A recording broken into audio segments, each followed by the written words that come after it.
শুভ সন্ধ্যা বন্ধুরা, কেমন আছো? নিশ্চয়ই সকলে ভালো আছো, আমিও ভালো আছি। কি ভাবছো আমি অন্ধকারে ভিডিও করছি? হ্যাঁ, কারণ আমার এই ঘরটায় এসি লাগানো। এই ঘরটায় হঠাৎ করে লাইট এবং ফ্যানের এই দুটো কানেকশন উড়ে গেছে। আর অফিস থেকে আসার পরে স্নান করে একটু বিশ্রাম নেওয়ার পরে এখন মনে হচ্ছে না বাইরে গরমে গিয়ে ওই সিলিং ফ্যান চালিয়ে ভিডিও করি। তাই দেখলাম আমার মুখটা তো দেখা যাচ্ছে, আওয়াজটা তোমরা শুনে নেবা। তাই এখানে আমি মোবাইলের ফ্ল্যাশ লাইট জ্বালিয়ে ভিডিওটা করে নিচ্ছি। জানি না তোমাদের ভূতের মতো লাগবে কিনা, অ্যাডজাস্ট করে নিও আর কি করা যাবে।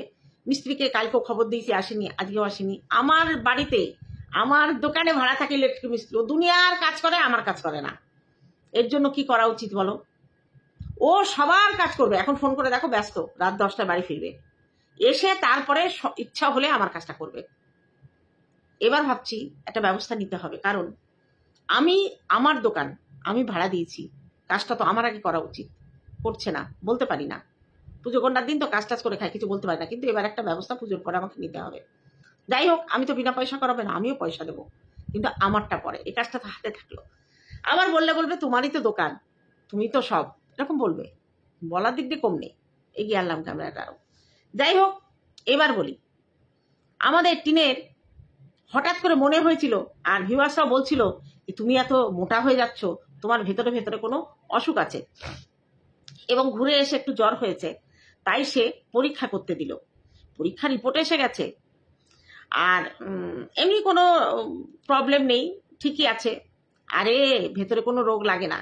যারা মোটা হয় না, তারা হাওয়া খাইয়েই মোটা হয়, তাদের কিছু খাওয়ান লাগে না।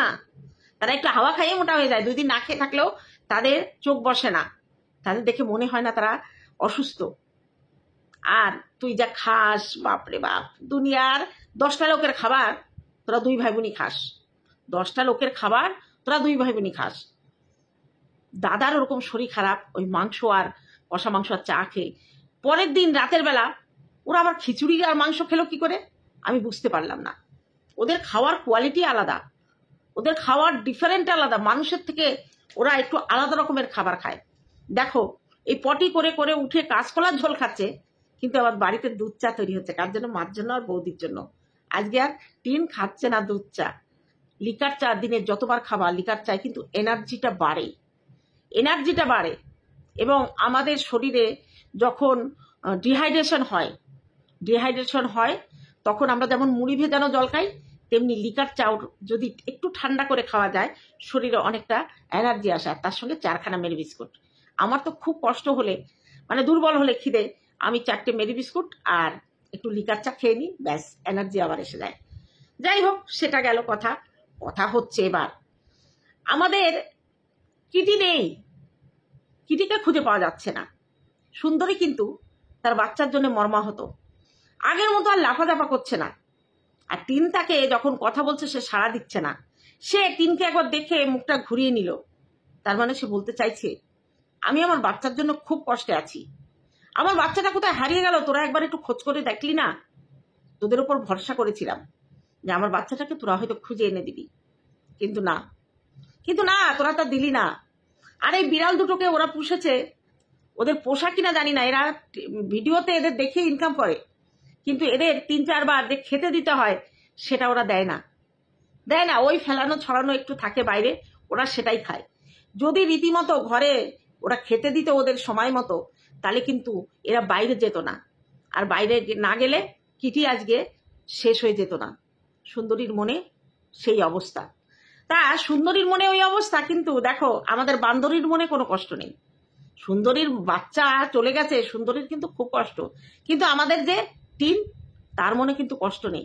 আজকে কৃষাণু ব্লগ করছে, তার হাতের ওই আদো কথা, হ্যালো গাইজ এই বলে যে ভিডিও শুরু করছে, সত্যি ট্যালেন্ট আছে বলতে হবে। ক্যামেরার সামনে এরকম মানে ফ্র্যাঙ্কলি কথা বলা সবার জন্য নয়। আমাদের সন্দীপ কিন্তু আগে এটা করতো না, সব টিনকে দিয়ে করাতো। প্রথম দিকে যখন ও ব্লগ শুরু করে তখন ক্যামেরার দিকে তাকাতো না, অন্যদিকে তাকিয়ে কথা বলতো। কিন্তু আমাদের কৃষাণু প্রথম থেকে স্ট্রেট ফরওয়ার্ড, একদম ক্যামেরার দিকে করে স্ট্রেট তাকাচ্ছে, আর বলছে এই যে আমাদের গাছের ফুলগুলো সব ঝরে গেছে, আবার নতুন করে অন্য ফুল দেখাবো। দাদা দেখো কি করছে, ঠাম্মি দেখো কি করছে। আমার সব থেকে অবাক লেগেছে যে ও ঘুমিয়ে গেছে, আর এই দৃশ্যটা বড় মনোরম দৃশ্য। ও ঘুমিয়ে গেছে, খাবার হয়ে গেছে রাতে, ওর ঠাম্মি আর দাদু একসঙ্গে গিয়ে তাকে আদর করে তুলছে। কিষাণুর এই দৃশ্য দেখে না আমার একটা ছোটবেলার দৃশ্য মনে পড়ে গেল। ছোটবেলায় আমার মা বোনকে নিয়ে ডাক্তার দেখাতে গেছে, ভাই আর আমি বাড়িতে আছি। ঠাকুমা রান্না করবে, খেতে দেবে, ছুটির দিন ছিল, রবিবার ছিল, অত স্কুল নেই। ঠাকুমা জানে স্কুল নেই আজকে, তা সকালবেলা থেকে কাজই করে যাচ্ছে, শুধু কাজ আর কাজ, এটা করছে ওটা করছে। আমাদের কলটা নষ্ট হয়ে গেছে, পেছনের বাড়ি, আমাদের পেছনের বাড়ি একটা কল ছিল রাস্তার পাশে, সরকারি কল, সেই কলে গেছে বাসন ধুতে।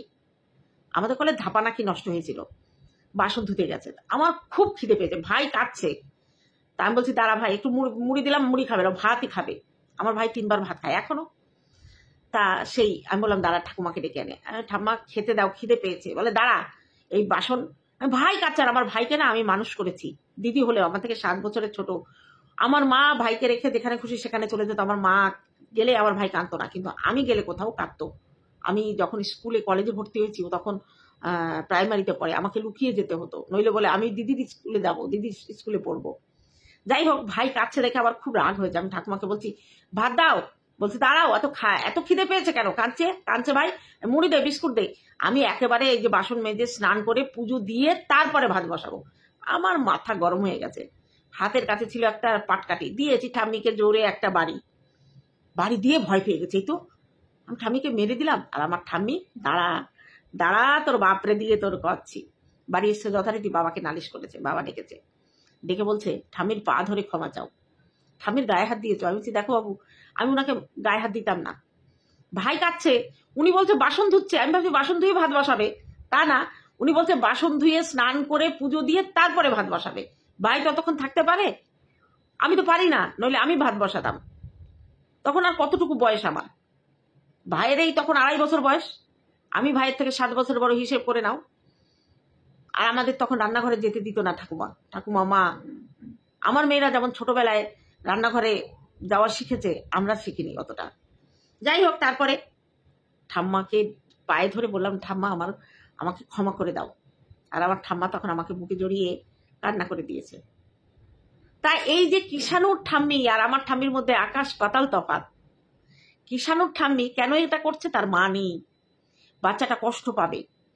আর আমার ঠাম্মি কি ভেবেছিল, আমার ঠাম্মি ভেবেছিল যে ওরা একটু মুড়ি বিস্কুট খাক, আমি একা মানুষ গুছিয়ে নিয়ে রান্না করব। এই যে পরিবর্তন, এই যে চিন্তা ভাবনার যে একটা ফারাক, এখানে আমার ঠাম্মি কিষাণুর ঠাম্মির কাছে হেরে গেছে। আজকে কিষাণুর ঠাম্মি নাতির কষ্ট, খিদে পেয়েছে কিন্তু ঘুমিয়ে আছে, রান্না বান্না করে তাকে ডাকছে।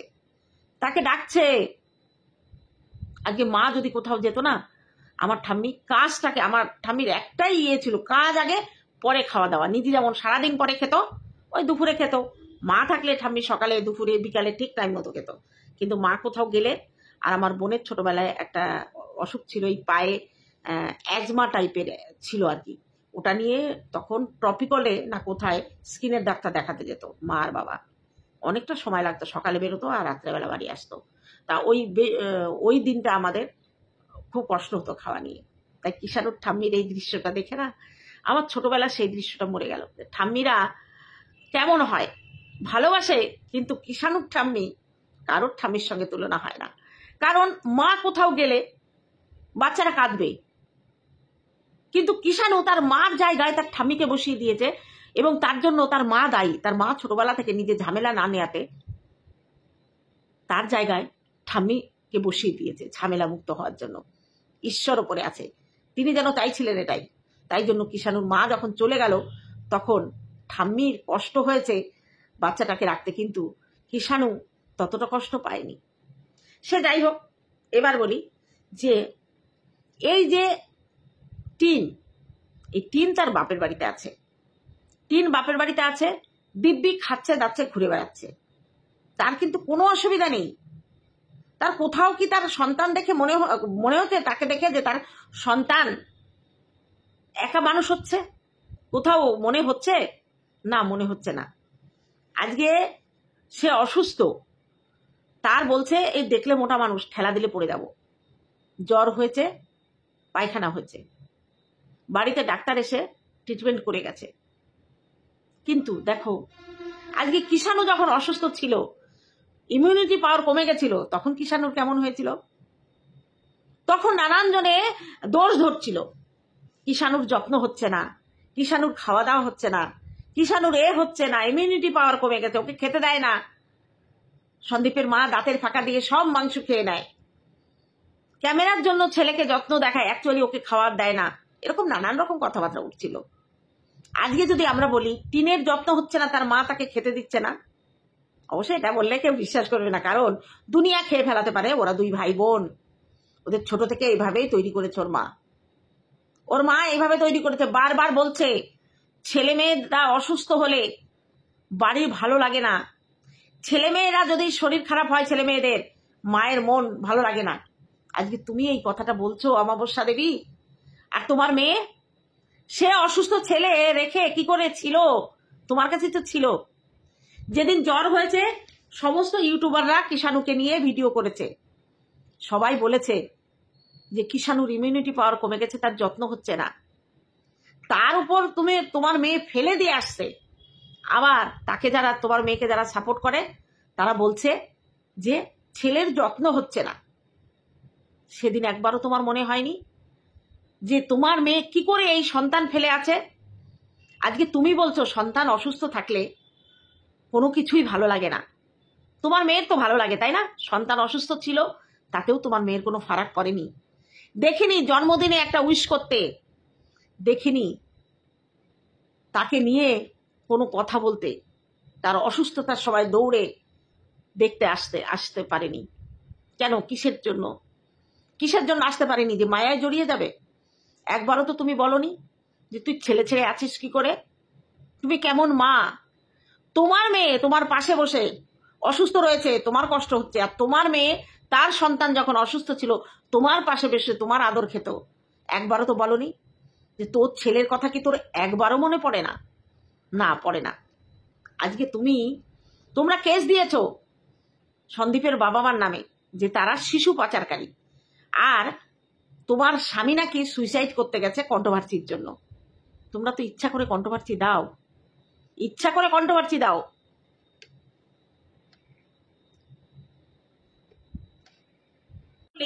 আমাদের টিম ডাক্তার হয়ে গেছে, ব্লগার হতে হতে ডাক্তার হয়ে গেছে, কারণ সে রিপোর্ট হাতে নিয়ে আমাদের সবাইকে বলছে যে আমার রিপোর্ট সব নর্মাল। রিপোর্ট করতে দিয়েছে ডাক্তার, ডাক্তারি রিপোর্ট অত সহজে আমরা বুঝতে পারবো না।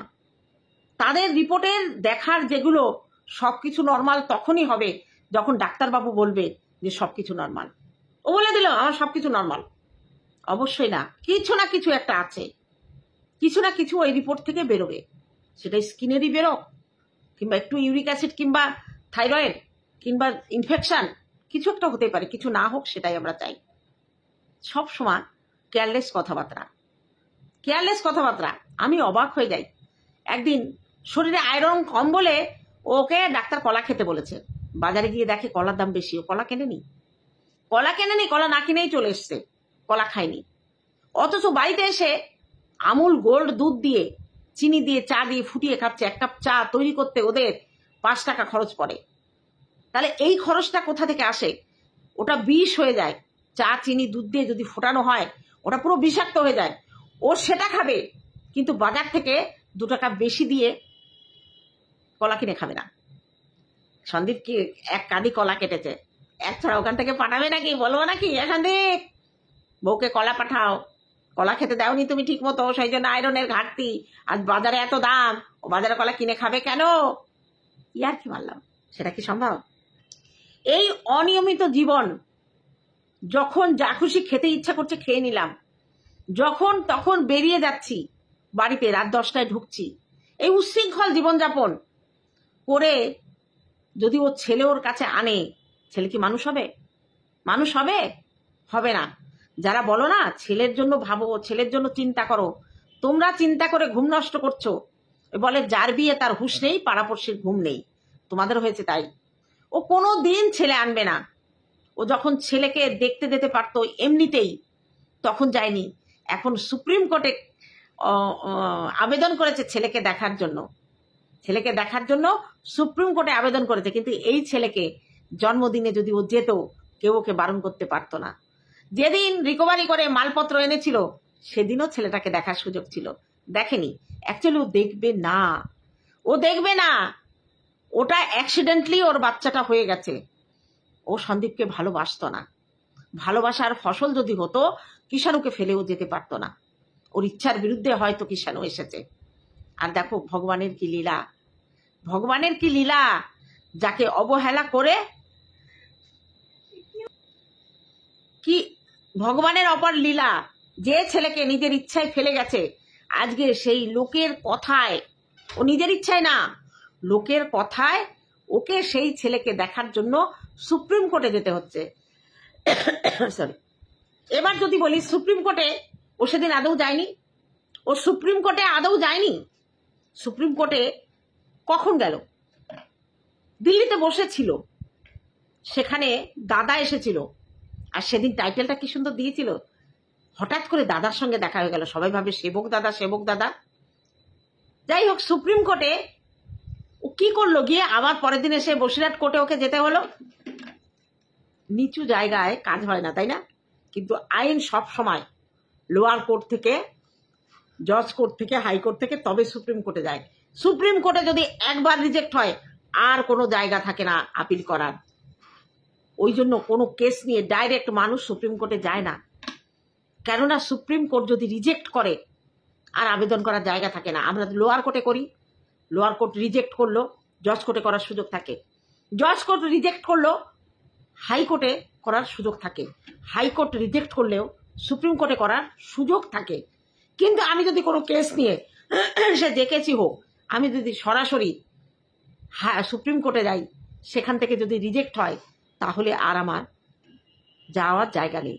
তা টিনও হয়তো ভেবেছে একেবারে সুপ্রিম কোর্টেই যাই, ওখানে গিয়ে যদি আমার পেছনে ধাক্কা দিয়ে বলে যা বেরো, তোর এই কেস আমি দেখবো না, তখন আর সুপ্রিম কোর্টে কেস করলেও সেই কেসের বিপক্ষে সন্দীপকে কোনো প্রমাণ জোগাড় করে রাখিনি, সন্দীপ কোনো প্রমাণ জোগাড় করে রাখিনি। তবে সন্দীপকে একটা কথা বলবো, যে মা তার সন্তানকে ফেলে 9 মাস পরে সন্তানের কথা মনে পড়ে, এই কথাটা মাথায় রেখে এমন কিছু ব্যবস্থা নিয়েও জানে ওই ছেলের মুখও কোনোদিন দেখতে না পারে। এটাই ওর শাস্তি। কারণ সন্তান শুধু জন্ম দিলে হয় না। 2.5 বছর সন্তানটাকে আমি মানুষ করলাম। মানুষ কে করেছিল? সে যদি করতো তাহলে তাকে ছেড়ে থাকতে পারতো না। আজকে কিষাণু তার ঠাম্মিকে ছেড়ে একদণ্ড থাকতে পারবে না, কারণ মা যেটা করে সেটা ঠাম্মি করেছিল, আর আস্তে আস্তে মায়ের জায়গাটা ঠাম্মি নিয়েছিল। এবং এটা টিন নিজে ইচ্ছা করে দিয়েছে, ওকে কেউ বাধ্য করেনি এটা দিতে। একজন ভিউয়ার ওকে কমেন্ট করেছে, কমেন্টটা হচ্ছে, গুড মর্নিং, বাইরে যখন তখন ঘুগনি খাওয়াটা একটু কমাও। ও মা, তাহলে ওই দোকানদারগুলো ওকে মিস করবে। ওর জন্যে ওরা 4-5 প্লেট ঘুগনি বেশি করে, জানে ওই বাড়ি থেকে ঘুগনি নিতে আসবেই। আর এই যে চপ সিঙ্গারা যখন ফেরে তখন কিনে নিয়ে আসে, আর ওই বাসনিগুলো থাকে। আর এই রাস্তার পাশের দোকানগুলো, বিশেষ করে গ্রাম এলাকায়, পাম তেল ব্যবহার করা হয়, যেটার মধ্যে পয়জন আছে। আর ওদের 2 ভাই বোনের ফুড পয়জন হয়েছে। ওই যে কষা মাংস আর দুধ চা, আমুল গোল্ডের দুধ চা, খা খা খা খা খা খা। দুধ চা খাচ্ছিস না কেন? খা, কষা মাংস কর। খিচুড়িতে এমনি পেট গরম হয়। প্লেন খিচুড়ি যেটা আমরা বাচ্চাদের জন্য রান্না করি, সমস্ত রকম সবজি দিয়ে, কাঁচা তেল, লঙ্কা, লবণ দিয়ে প্রেসারে 2টো সিটি দিয়ে নামাই, এইভাবে যদি আমরা খিচুড়ি খাই, ওই খিচুড়িটা কিন্তু হাইজেনিক হয়। এবং ওটা মানে কি বলে, ওটাকে একটা সাফিসিয়েন্ট ডায়েট, মানে গুড ডায়েট হয়। কিন্তু আমরা যেভাবে খিচুড়ি রান্না করি মশলাপাতি টাতি ঘি টি দিয়ে, সেটা কিন্তু গ্রুপাক হয়। আর তার সঙ্গে আবার আগের দিনের রাতের বাসি মাংস, বা একদম জমে খেয়ে পেটের মধ্যে গিয়ে লড়াই, যুদ্ধ বেঁধে গিয়েছে। ভারতের সঙ্গে পাকিস্তানের যুদ্ধ, না চীনের যুদ্ধ, এমন যুদ্ধ বাঁধিছে না, সেনাপতি রাজা সব মরে পেটের মধ্যে পচে, তারপরে বেরোনোর জায়গা খুঁজে পায় নাই। বেরোতে গেছে একসাথে সবাই মিলে, আর একেবারে ছড়ায় গেছে দুনিয়া। বাবা, আবার ওর দাদা নাকি ওর গায়ে হাত দিয়ে বলেছে, আমি তোকে আশীর্বাদ করি, আমার মতো পটি যেন তোরও হয়। কি ভালো দাদা গো, ওরকম দাদা চরণের জল ধুয়ে খাও তুমি টিন। ওরকম দাদা হিংসা করে তোকে, তোকে হিংসা করে। আরে ক্যাবলা চেনে কি যে বলে ওর আর্ধেক কথা আমি কিচ্ছু বুঝি না, আন্দাজে ধরি ওইটা বলতে চেষ্টা করছে, মুখ নাড়ানো দেখে ওর আওয়াজ আর ওর যে ভাষা আমি কিচ্ছু বুঝি না। আমি শুধু ভাবি এই ছেলেটাকে ওরা কি করে বিয়ে দিল, কিসের জন্য বিয়ে দিল? যে নিজে ভালো করে কথা বলতে পারে না, যে নিজের মনোভাব প্রকাশ করাতে অক্ষম, সেই ছেলেটা ওই মেয়েটার সাথে বিয়ে দিয়ে মেয়েটার জীবন নষ্ট করলো। সারাটা জীবন ওই মেয়েটার হাত পেতে লোকের কাছ থেকে দয়া নিয়ে বাঁচতে হবে। তার স্বামী হয়তো নিজের পায়ে উঠে দাঁড়ানোর কোনো দিন সক্ষম হবে না। ওই মা বাবা যতদিন আছে করে খাওয়াবে, তারপরে আছে দিদি খাওয়াবে, ননদ খাওয়াবে, আর ওই খেসমতগিরি করে যেতে হবে। এটা কোনো জীবন? আজকে জানি না ওই মেয়েটার মা বাবা কি দেখে সঙ্গে বিয়ে দিল। ওই জন্যই তো যখন বেড়াতে গেল তখন কিন্তু বৌমাকে রেখে যায়নি। কেন রেখে যায়নি? ওদের বৌমার উপর বিশ্বাস নেই, কারণ ওরা ওই বৌমা ননদের যেটা দেখছে, শাশুড়ির যেটা দেখছে, সেটাই হয়তো সে করবে জীবনে। সেই জন্য একা রেখে যায়নি। নইলে ছেলে বাড়িতে শ্বশুর কাজে, বৌমা কেন থাকবে বাপের বাড়িতে? কোন হিসাবে? একটু উত্তর দিয়ে তো অমাবস্যা দেবী, যে বৌমাকে হঠাৎ বাপের বাড়ি রেখে তোমাদের ঘুরতে যেতে হলো কেন? তার স্বামী তো বাড়িতে ছিল, তাহলে কেন তাকে রেখে যাও? বাপের বাড়িতে কেন রাখা হলো? আর মেয়েটা অসুস্থ, তবুও কিন্তু সে কাজ করছে। দেখলাম রান্নার নিচে শোকেসটা, মানে ওই সেলফগুলো পরিষ্কার করছে, অথচ নিজের মেয়ে আর ছেলে অসুস্থ বলে একেবারে কম্বল মুড়ি দিয়ে খাটের উপর বসে আছে। এই দ্বিচারিতা কেন? মুখে বলছে বৌমা যতটুকু করে ততটুকু ভালো, ও আমার আর একটা মেয়ে, কিন্তু দেখা যাচ্ছে মেয়েকে কখনো বলছে না তোর বৌদি একা কাজ করছে, তুই একটু হাতে নাতে কর। আশ্চর্য এই দ্বিচারিতা। এটা মেয়ের ক্ষেত্রে হলে তখন হয়ে যায় নির্যাতন, আর বউয়ের ক্ষেত্রে হচ্ছে না, তখন নির্যাতন নয়। আজকে আমরা কমেন্ট বক্সে প্রায় দেখেছি ওকে এই ডাক্তারি পরীক্ষা নিয়ে বলছে তুমি নিজে থেকে মাতব্বরি করো না, তুমি ডাক্তারের কাছে রিপোর্ট দেখাও। তবে তো ডাক্তার দেখিয়েছে, ওই যে ভিউয়ার্সরা সবসময় গাদন দিয়ে বলছে ডাক্তার দেখাও, ডাক্তার দেখিয়েছে, ব্যাস রিপোর্ট করে নিয়েছে, আর কি? আর তো কিছু দরকার নেই। ওর খাওয়াটা আর ঘুমানোটা থাকলে আর সব হবে। তা চলো বন্ধুরা, আজকে এইটুকু ছিল, দেখা হবে অন্য কোনো ভিডিওতে। ততক্ষণে তোমরা সাবধানে থেকো। আর কিষাণুকে নিয়ে সামনে বেলা পরের ভিডিওতে আসছি, কিষাণুর দুষ্টু মিষ্টু কিষাণুর ব্লগিং নিয়ে। চলো আজকে এখানে থাকলো, টাটা আমার ভিউয়ার্সদের জন্য।